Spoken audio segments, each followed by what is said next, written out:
Betty, the midwife, flashed a competent smile at George. He understood, squeezed Lisa's hand encouragingly, murmured something about a washroom, and slipped out of the room. Alone, the two women looked at each other. Then Lisa said, "The animals." Betty nodded. "All pregnant women see the animal spirits of people, my dear. They just don't talk about it." Lisa's face crumpled with relief. "Oh, thank God. I was freaking out, you know. But then I also felt comfortable, if that makes sense." She was babbling, almost delirious with joy at finally being able to share what had haunted her since the last appointment. As her pregnancy progressed, whenever she encountered anybody, for the first few moments she saw them as their animal spirit.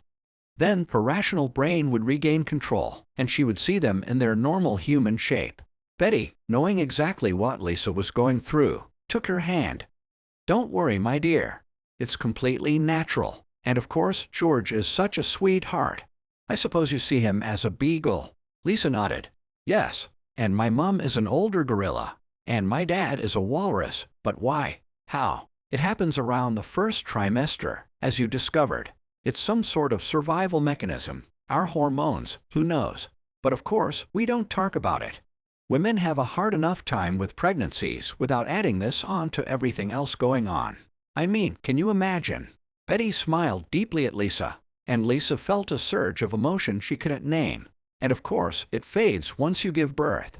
Like the pain of labor and childbirth, your body will work to make you forget it. Lisa nodded thoughtfully. "But what if I see someone as a terrible animal? What should I do?" Betty laid a finger on Lisa's lips. "You say you're feeling sick, and you leave." George tapped on the door and came in, and for a few moments Lisa enjoyed his handsome, cute, lovable beagle face before it flickered into humanness. ****. That evening, Allison and Henry, two old friends, came around. They had been traveling, and Lisa hadn't seen them since she became pregnant. She was fully expecting to Allison, a bright, bossy woman, as a cat, and was a bit worried in case she saw a tiger, but hadn't given much thought to Henry, something of a background man. Allison entered first. Henry was parking. Lisa saw with a surprise a dull brown bird, like pheasant, a hen, bring its beaked face and frantic bird eyes close to hers for a kiss. She blinked, and the bird was replaced by Allison's sharply made-up face and newly dyed blonde hair.